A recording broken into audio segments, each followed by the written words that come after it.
Drama serial मायरी में फाकिर को jail हो ही गई। दूसरी जानिब आयशा जो कि इस बार रहीला की बहन आलिया को लेकर बहुत ज्यादा संजीदा हो चुकी है। उसने इस बार ठान ली है कि वो अपनी मां के सर से आलिया का साया उठा कर ही रहेगी। उधर जब जहीर साहिब को पता चलता है कि उसका बेटा जेल में है तो बहुत ज्यादा परेशान हो जाते हैं। आने वाली किसकी मुकम्मल कहानी में आप सभी दोस्त देखेंगे। आयशा जो कि बहुत ज्यादा परेशान है अपनी माँ को कॉल कर देती है और वहाँ पर कहती है कि आपने इसे अपने घर में क्यों रखा हुआ है, आपको पता है ना ये रहीला की बहन है, मैं इसे कभी भी बर्दाश्त नहीं करूंगी अम्मी जान, आप इसे निकाल दीजिए। ये बात सुनने के बाद उसकी माँ कहती है कि बेटा मैं क्या करूं, जमशेद पागल हुआ पड़ा है, जिंदगी क्या मैंने अकेले गुजारनी है, अगर वो यहाँ से चले गया तो उसके बाद मेरा सहारा कौन बनेगा, मैं कभी भी उसे यहाँ से नहीं जाने दूंगी, उसकी तो ऐसे जान आलिया के अंदर बस रही है, हर वक्त उसी का चेहरा देखता रहता है। उम्र इतनी गुजरने के बाद जब उसने अपनी मर्जी के साथ शादी की है तो आज हमारे कहने के ऊपर वो छोड़ेगा क्या। ये बात सुनने के बाद वो बहुत ज्यादा परेशान हो जाती है और अपने शोहर के पास बैठी हुई अबीब को कहती है कि मैं कभी भी उसे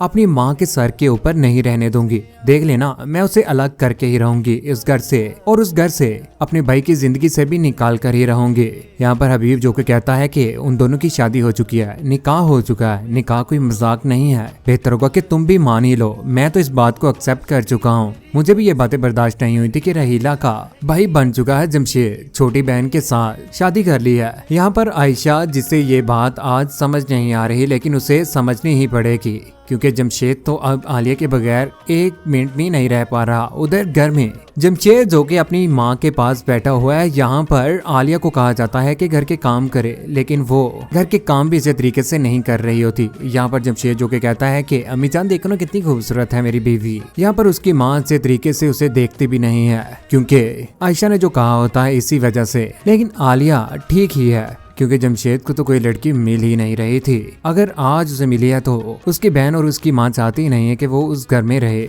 दूसरी जानिब रोड के ऊपर खड़े आपस में बातें कर रहे होते हैं एनी और फाकिर, लेकिन उन्हें इस बात का पता नहीं होता कि आखिरकार उनके पास पुलिस आ जाएगी। सुनसान रोड के ऊपर गाड़ी के पास खड़े दोनों बातें कर रहे होते हैं। पुलिस आकर कहती है कि ओ साहब जी यहाँ पर क्या कर रहे हो, आप मस्तियाँ कर रहे हो, भगा कर लाए हो क्या। यहाँ पर SHO अकरम साहिब वो भी मौजूद होते हैं। यहाँ पर पुलिस वाला कहता है कि ओ साहब जी मुझे तो लगता है कि ये छोड़ा इस छोरी को ना भगा कर लाया है। ये बात सुनने के बाद यहाँ पर फाकिर कहता है कि आप मुझे गलत समझ रहे हैं, ये मेरी बीवी है, इतनी छोटी उम्र में आप लोगों ने शादी कर ली, 18 साल उम्र पूरी है कि नहीं, यहाँ तुम्हारे माँ बाप के ऊपर भी मैं पर्चा काटूं। यही बात सुनने के बाद यहाँ पर उन्हें पकड़कर आखिरकार लेकर जाया जा रहा होता है। माहौल बहुत ज्यादा गर्म होता है, लोग देख रहे हैं, मजाक बनाया जा रहा है उनका। फाकिर के बोलने पर आखिरकार उसे जोरदार थप्पड़ मारा जाता है और यहाँ से पकड़कर गाड़ी में बिठाकर लेकर जाया जाता है। पुलिस स्टेशन पहुंच जाता है। यहाँ पर एनी जो कि बहुत ज्यादा अकेली हो जाती है, अपने घर भी बता देती है। यहाँ पर उसके दोस्तों को भी पता चल जाता है। अकरम साहिब जो कि एनी को कहते हैं कि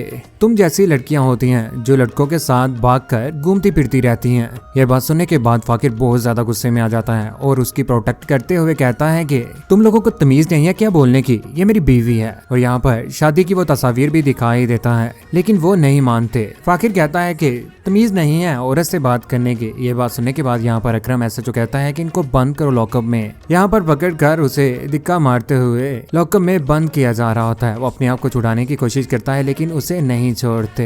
एनी बहुत ज्यादा परेशान होती है। यहाँ पर फाकिर के दोस्त भी वहाँ पर पहुंच जाते हैं और बहुत ज्यादा इल्तिजा करते हैं कि उन दोनों की शादी हो चुकी है। वो किसी किस्म का ऐसा कोई भी काम नहीं कर रहे थे जिसकी वजह से आप लोगों ने उन्हें लॉकअप में बंद किया हुआ है। जब ये बात जहीर साहिब को पता चलेगी तो उसके बाद बहुत ज्यादा हंगामा खड़ा होने वाला है क्योंकि जहीर साहिब जिनकी पहले ही तबीयत ठीक नहीं है, आज जब उनका बेटा जेल में गया है तो उसके बाद उनकी बहुत बड़ी बदनामी है। लेकिन कौन कौन चाहता है कि एनी और फाकिर एक दूसरे के साथ खुश रहें।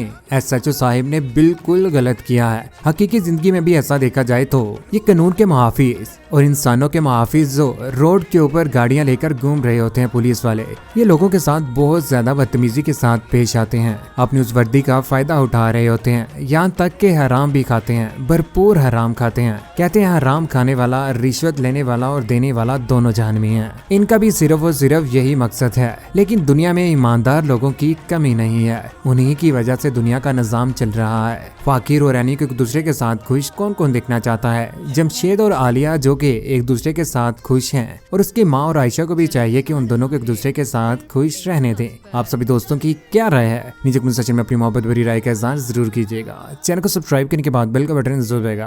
अपना ख्याल रखिएगा, दुआ में याद रखिएगा। अल्लाह हाफिज।